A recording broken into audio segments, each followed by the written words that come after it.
बच्चों मैं बात कर रहा हूँ आप लोगों से कैश फ्लो स्टेटमेंट से जुड़े हुए एक पर्टिकुलर इन्फॉर्मेशन के बारे में। आप देखेंगे कभी आपको बैलेंस शीट में जो है फिक्स एसेट अकाउंट और एक्यूमुलेटेड डेप्रिसिएशन अकाउंट दोनों के बैलेंसेस दे रखे होते हैं। ठीक है बच्चों। फिक्स एसेट के जो नोट में आप देखेंगे नॉन करेंट एसेट के अंदर फिक्स एसेट का नोट दे रखा होता है। उस नोट के अंदर जो है आपको ये दोनों अकाउंट मिल जाएंगे।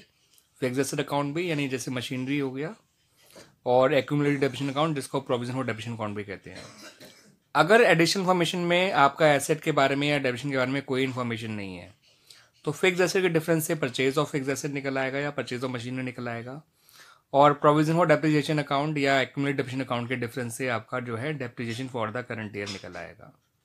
ठीक है बच्चों, क्योंकि मैंने ऐसे क्वेश्चन पिछले बोर्ड में कई बार आते हुए देखे हैं पिछले इसमें 3-4 इसमें साल में, जहाँ पर कोई एडिशनल इन्फॉर्मेशन के बारे में नहीं दे रखी होती, तो फिक्स एसेट के डिफरेंस से उसका purchase or provision for dep के डिफरेंस से आपका डेप्रिसिएशन फॉर करंट ईयर।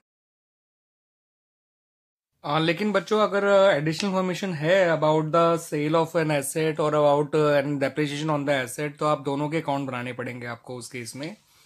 तो देखिए बच्चों अकाउंट कैसे बनता है। फिक्स एसेट का अकाउंट का जो ओपनिंग बैलेंस है वो टू बैलेंस ब्रॉट डाउन लिख देना, दैट इज प्रीवियस ईयर का जो बैलेंस होगा वो, और बाय बैलेंस कैरेट डाउन में करंट ईयर का बैलेंस लिख देना। ठीक है बच्चों। बाय एक्यूमुलेट डेप में उस एसेट का डेप्रिसिएशन लिखेगा जिस एक्यूमुलेट डेप्रिसिएशन जिसको बेचा गया हो। ठीक है बच्चों। बाय बैंक में उसकी सेल आ जाएगी, ये बाय बैंक लिखा हुआ है आप देख सकते हैं बच्चों। ठीक है। और अगर बेचने पे लॉस हुआ है तो क्रेडिट साइड, गेन हुआ है तो डेबिट साइड लिख दीजिएगा।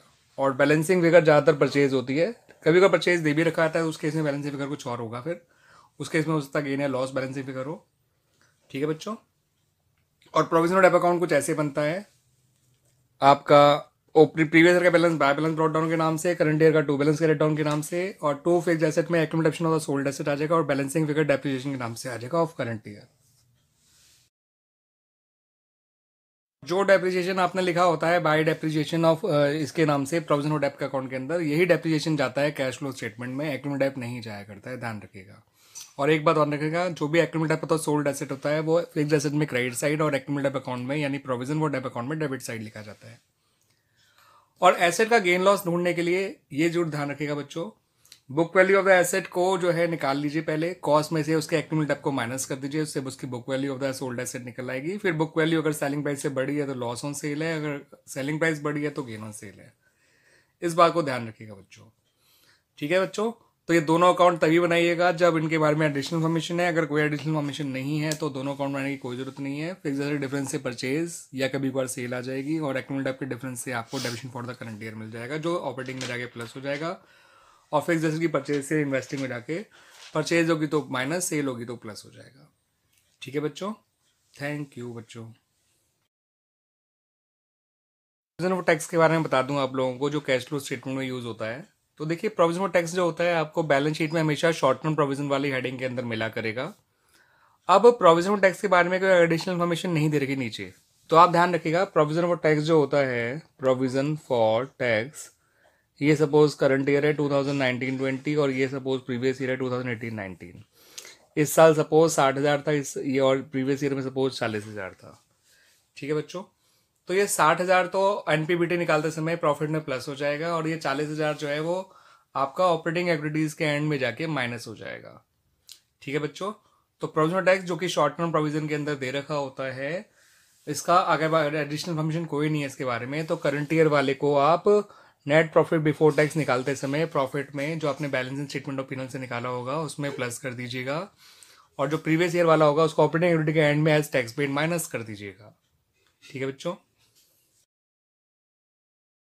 अगर बच्चों एडिशनल इन्फॉर्मेशन दे रखी है अबाउट टैक्स, या तो टैक्स पेड के बारे में या प्रोविजनल टैक्स मेड के बारे में, तो देखिए बच्चों फिर प्रोविजनल टैक्स अकाउंट बना ही लीजिएगा। और वो कैसे बनता है देखिए, provision for tax account, previous year वाला यहाँ लिखिए, करंट ईयर वाला यहाँ लिखिए, जो टैक्स पे किया वो टू बैंक के नाम से लिखिए, और बाय स्टेटमेंट ऑफ पेनल के नाम से जितना टैक्स मेड होगा वो लिख दीजिए। फॉर एग्जाम्पल इस क्वेश्चन में जैसे प्रीवियस ईयर वाला था 40,000 यहाँ लिख लिया, करंट ईयर वाला 60,000 यहाँ लिख लिया। और फॉर एग्जाम्पल आपको टैक्स पेड की इन्फॉर्मेशन दे रखी थी कि सपोज 50,000 टैक्स पे किया गया, तो यहाँ लिख दीजिए टू बैंक में, तो ये 1,10,000 हो गया, 1,10,000 में 40 कम कर दीजिए, 70,000 प्रोविजनल टैक्स मेड आ जाएगा। ऐसे में ये वाला प्लस हो जाएगा एनपीबीटी निकालते समय प्रॉफिट में, और जो 50,000 है वो लास्ट में ऑपरेटिंग के माइनस हो जाएगा एज टैक्स पेड। ठीक है बच्चों। राइटिंग में मत जाइएगा, लिखे हुए बजाइएगा, मैंने साथ साथ लिखा है इसलिए। बट ध्यान रखिएगा ये 70,000 एनपीबीटी निकालते समय प्लस हो जाएगा और ये 50,000 ऑपरेटिंग एक्टिविटी के एंड में माइनस हो जाएगा, और ये तभी करेगा जब अकाउंट में एडिशनल इन्फॉर्मेशन दे रखी हो अबाउट दिस।